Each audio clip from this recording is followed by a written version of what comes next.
ओम जयंती मंगला काली भद्रकाली कृपालिनी दुर्गा क्षमा शिवा धात्री स्वाहा स्वधा नमोस्तुते।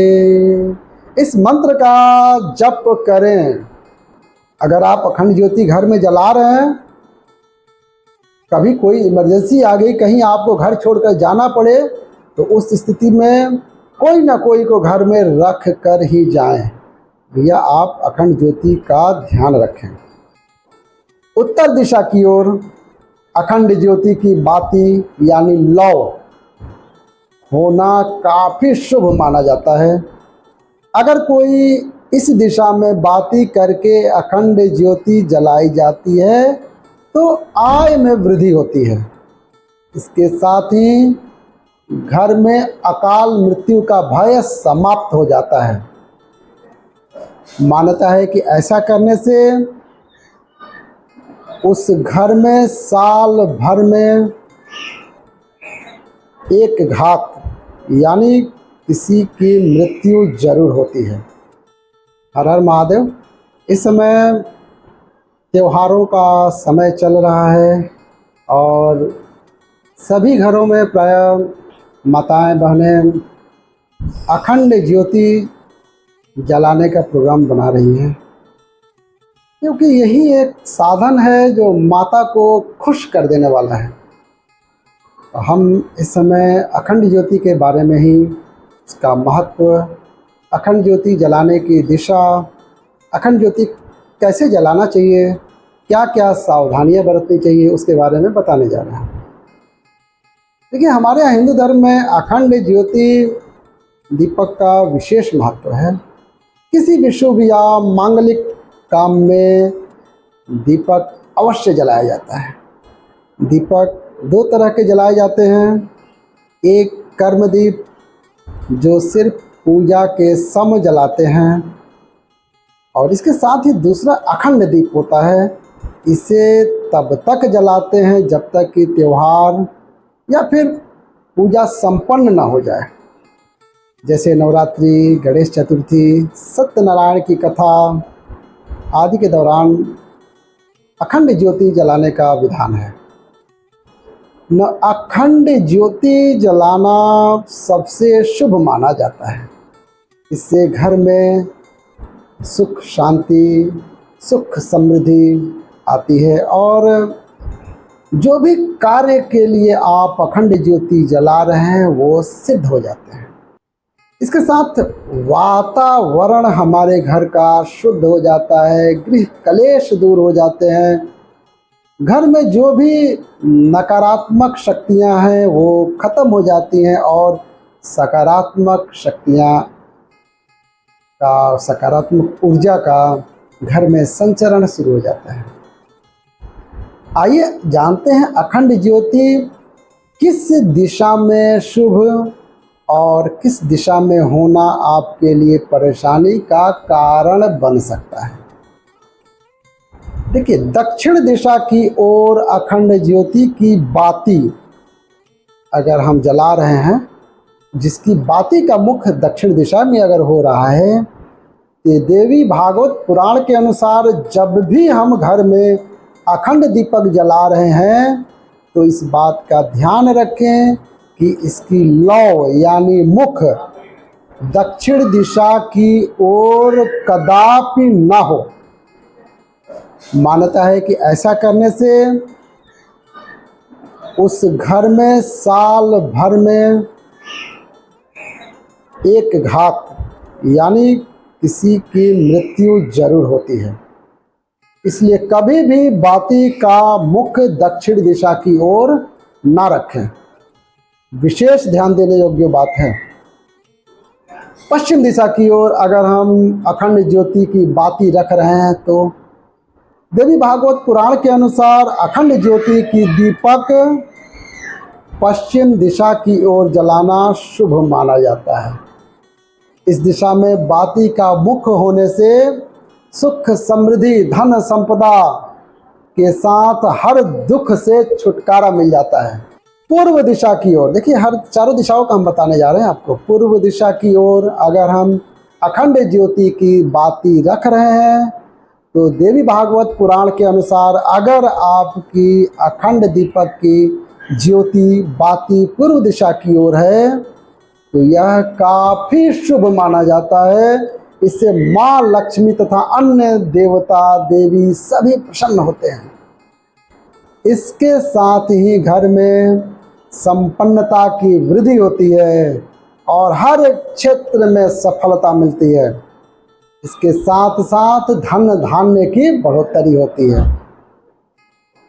उत्तर दिशा की ओर अखंड ज्योति की बाती यानी लौ होना काफ़ी शुभ माना जाता है। अगर कोई इस दिशा में बाती करके अखंड ज्योति जलाई जाती है तो आय में वृद्धि होती है।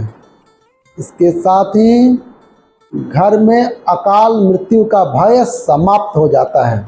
और हम नवरात्रि में माँ दुर्गा की जब पूजा कर रहे हैं तो उनके सम्मुख सुख समृद्धि के लिए आशीर्वाद मांगते हैं। नवरात्रि के पहले दिन से घर घर में कलश स्थापना के साथ अखंड ज्योति प्रज्वलित की जाती है। माँ के सामने अखंड ज्योति जलाकर हम यह दर्शाते हैं कि हमारे मन और तन का अंधकार दूर हो गया है और भक्ति के प्रकाश में हम आपके सामने उपस्थित हैं। आप हमारी भक्ति को स्वीकार करें माँ। नवरात्र में अखंड ज्योति दीप जलाने के पूरे 9 दिन तक बिना बुझाए दीप का नियम है। मान्यता है कि अखंड दीपक जलाकर पूजा करने से पुण्य फल की प्राप्ति होती है। बहुत से लोग अखंड ज्योति प्रज्वलित तो कर लेते हैं, लेकिन कुछ बातों का ध्यान न देने के कारण उनका पुण्य कार्य पूरा फल नहीं मिल पाता है। हम अखंड ज्योति जलाने के महत्व बताने जा रहे हैं। देखिए, ज्योतिष शास्त्र के अनुसार नवरात्र के 9 दिनों में माँ के 9 स्वरूपों की पूजा आराधना की जाती है। नवरात्र में माँ को प्रसन्न करना ज़्यादा आसान है, इसलिए माँ के भक्त उपवास रखते हैं और पहले दिन कलश स्थापना के बाद अखंड ज्योति जलाते हैं। अखंड ज्योति जलाने के नियम बता रहे हैं हम। अखंड ज्योति जलाने का पहला नियम जान लें। अखंड ज्योति जलाने के बाद उसको कभी अकेला नहीं छोड़ना चाहिए। अगर आप अखंड ज्योति घर में जला रहे हैं, कभी कोई इमरजेंसी आ गई, कहीं आपको घर छोड़कर जाना पड़े, तो उस स्थिति में कोई ना कोई को घर में रख कर ही जाएं। भैया, आप अखंड ज्योति का ध्यान रखें, क्योंकि नवरात्र में अखंड ज्योति जलाए रखने से परिवार में सुख शांति के साथ समृद्धि भी आती है और परिवार के सदस्यों की प्रगति भी होती है। ज्योति के प्रकाश से सभी तरह की समस्याएं खत्म हो जाती हैं और माँ का आशीर्वाद मिलता है। जीवन में सदैव प्रकाश बना रहता है और घर में सकारात्मक ऊर्जा का संचार होता है। अखंड ज्योति जलाने का नियम नंबर 2 जान लीजिए। अखंड ज्योति जलाने से पहले मन में संकल्प लें और माँ से इस संकल्प को पूरा करने का आशीर्वाद मांगें। अखंड दीपक को हमेशा पटरी या चौकी पर लाल कपड़ा बिछाकर रखें। अगर ज़मीन पर रखते हैं तो उसके नीचे अष्टदल बना लें और उसके ऊपर दीपक जलाकर रखें। अखंड ज्योति जलाने का नियम नंबर 3 जान लीजिए। अखंड ज्योति दीपक की ज्योत रक्षा सूत्र से बनाई जाती है। 1.25 हाथ का रक्षा सूत्र दीपक के बीचों बीच में रख दें। अखंड ज्योति के लिए शुद्ध देसी घी का इस्तेमाल करें। अगर घी नहीं है तो सरसों के तेल या तिल के तेल का इस्तेमाल कर सकते हैं। अखंड ज्योति जलाने का नियम नंबर 4 जान लीजिए। ज्योतिष शास्त्र के अनुसार अखंड ज्योति दुर्गा माँ के दाहिने ओर रखें। माता जहाँ बैठी हुई है, माता के दाहिने तरफ अखंड ज्योति का दीपक रखना है। अगर सरसों के तेल का दीपक है तो माता के बाईं ओर रखें।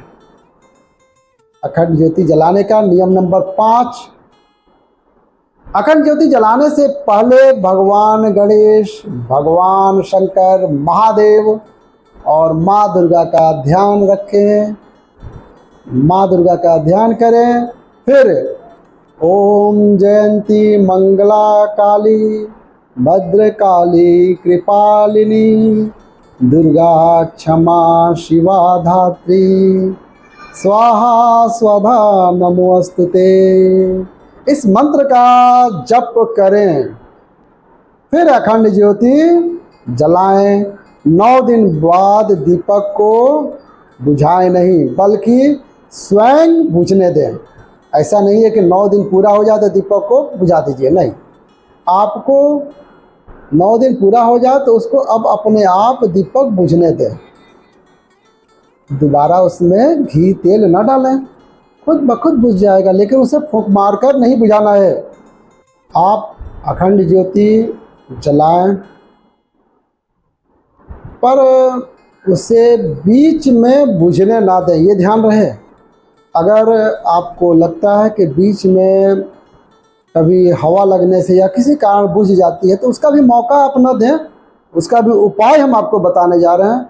आप जहां अखंड ज्योति जला रहे हैं उसके बगल में ही एक छोटा दीपक में बत्ती डालकर छोड़ दें। जब आपको अखंड ज्योति में फूल बत्ती अगर बन रही है, अब आपको सफाई करनी है, उसकी बत्ती को झाड़ना है, तो आप उस समय छोटा दीपक जो जलाए हुए हैं उसे प्रज्वलित कर दें। उसके बाद से इस दीपक को तेल डालना है, बाती बदलना है, सुधार करना है, सफाई करना है, जो करना है आप कर लें। पुनः उसी दीपक से इसे जला दें। इससे आपको दीपक बुझ जाने का दोष नहीं लगता है।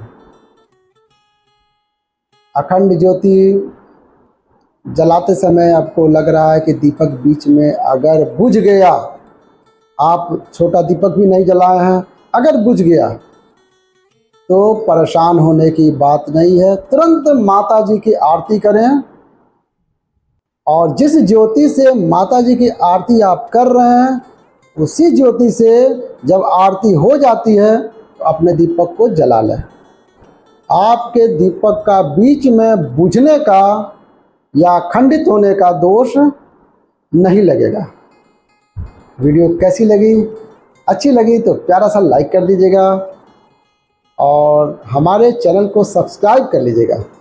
सब्सक्राइब करते समय यहाँ पे बेल का बटन दिखेगा, घंटा, जिसे महादेव का घंटा बोलते हैं, वो हमारे महादेव का घंटा यहाँ जरूर दबाइएगा, ताकि कथा, प्रवचन, ज्ञानवर्धक जो भी वीडियो हमारे आएंगे उसका नोटिफिकेशन आपको आ जाएगा और आप उसे देखकर लाभान्वित होंगे। इसी के साथ वीडियो समाप्त करते हैं। आप स्वस्थ रहें, मस्त रहें, माता का आशीर्वाद आप पे बना रहे। हर हर महादेव।